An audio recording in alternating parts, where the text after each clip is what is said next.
the most devastating unspoken tax of building a multi-seven-figure business isn't paid to the IRS. It's paid at your own dinner table. You work 60 to 80 hours a week telling yourself that you're doing it for your family. But the brutal reality is that you are physically present in a room where you are not mentally even close to.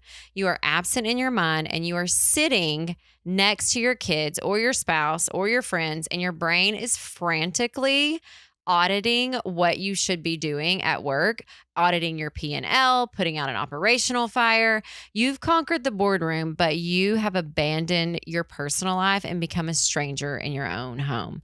Sound familiar? My name is Brooke, and I'm a multi-seven-figure operator who has built businesses from the trenches and walked through this very challenge more than once in my decade-plus journey of being a business owner and a business leader. And it is real, it is personal, and I feel it. But the only reason that I have rescued my time, the only reason I can continue to operate 4 operational businesses at the same time is in a 25-hour work week is because I have implemented a strict digital blackout rule and a decompression window. And we're going to talk about both of those in the episode today, because you don't have to continue running on toxic fumes and Adderall and anxiety medication. You can take back your life. You can take back your sanity, and you can repair and work through your relationships.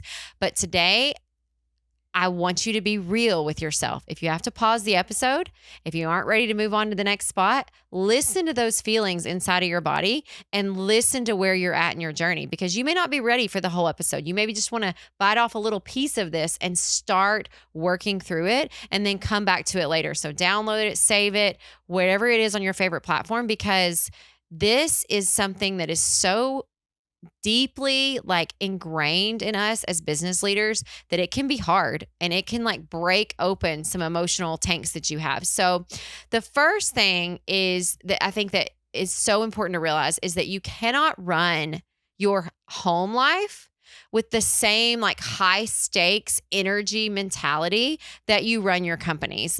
If you bring that CEO energy through the front door, you will inevitably alienate the people in your house. I used to tell my dad growing up, because he was the same way. I'm not your employee. I'm not your employee. Don't talk to me like I'm your employee. When I was a teenager, I probably said a lot of other disrespectful things too, and your kids probably have too. But realizing that there's a different hat, a different register of language that we must put on. And to get to that point, the number one most important thing is to have a decompression window. And so that means even if you work from home and you turn your chair around at the end of your workday, or you go out on the porch, or you go fill your bird feeders, you have a time gap. It could be 5 minutes. It could be 15 minutes. Maybe it's you get up from your chair and you go to drive to the gas station. Or maybe you physically are leaving from the office and you have a commute time. Instead of filling up that commute time or that pause at the end of the day, right?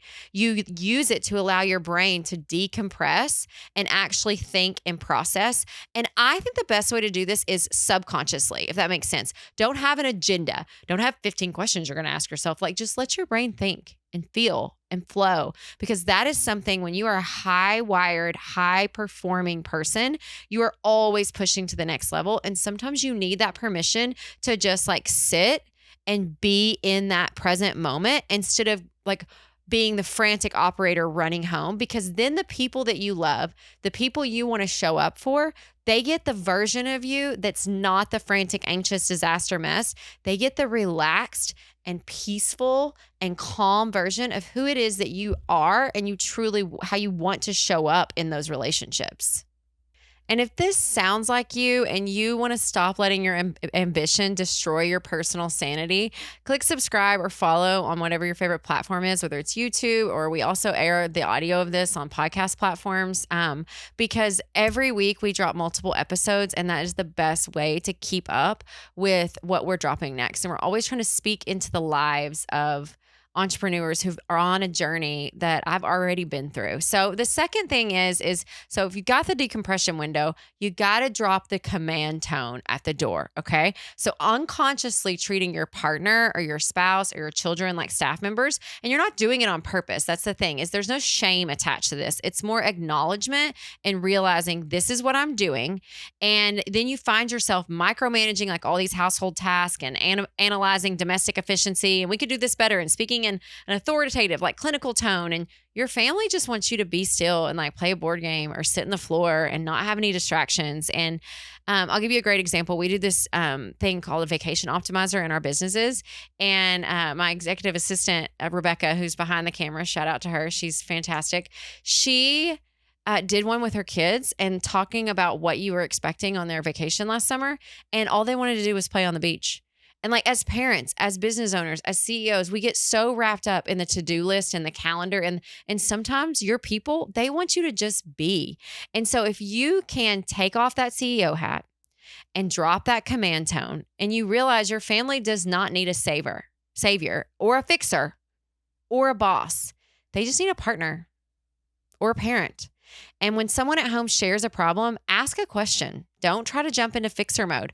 I am a recovering fixer.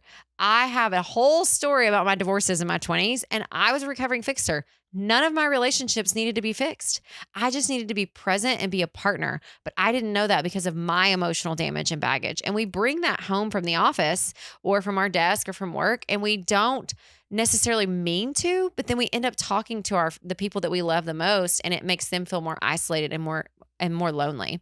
And so the last thing that really helps with this is having that digital blackout that I talked about at the beginning of the episode. Is if you can do a ruthless audit on your personal communication devices. So on my phone, I have 0 notifications that pop up. Not one single thing pops up on my phone, okay, at all, ever. That causes so much stress and so much anxiety. And for me, like I even got rid of the smartwatch. I'm back to an old digital analog watch because that was constant anxiety of what I needed to take care of and get done. Now, I'm very disciplined and structured, and I do check my messages and my Teams app and Slack and those things multiple times a day when I sit down and make time for that.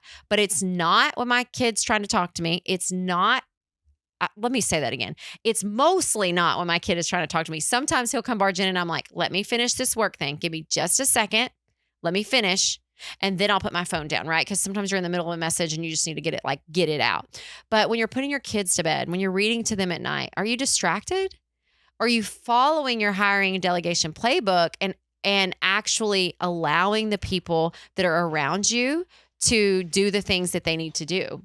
So it's truly about forcing your systems to protect your family time. If you've given somebody the autonomy, the authority, and the responsibility to do something, then let them do it and don't let that creep into your family time. And so I think that understanding the root cause of our behavior is that we stay connected to work because it is easier to get that immediate validation from a spreadsheet than it is to navigate the messy emotional issues of relationships. But you have to drop that busy badge and face the silence of being a regular human being without those constant hits. And it's hard. It is frigging hard. It is not something that is easy, but it's something if over time, if those relationships matter to you, you can make those bite-sized improvements that help you to show up how you truly want to show up in those situations. Because true wealth is entirely meaningless if you're sitting alone at an empty table, right? And having executive maturity means that you have the structural courage to realize that your family is the single most important asset you will ever have, whatever that looks like for you. It could be your chosen family, that's your friends. It could be your fur babies. It could be your plant family. It could be, but those, you are replaceable at work. You will sell a company, you will close a company, but using your documented strategies, your documented processes, and firing yourself from those daily executions will let you show up for the people that matter the most and have an unshakable presence in their life. And that's what they're going to remember, because an elite leader, a true elite leader, doesn't build an empire just to watch it cost them their home life. If your company requires your constant mental sacrifice to remain profitable, you haven't built a sustainable asset. You just own a job. And you have a golden cage that is isolating you from everything that matters most and the people that you love. So here's your permission today to have that courage, to put down that phone, to turn off those notifications and drop that busy badge and start commanding your life with true alignment.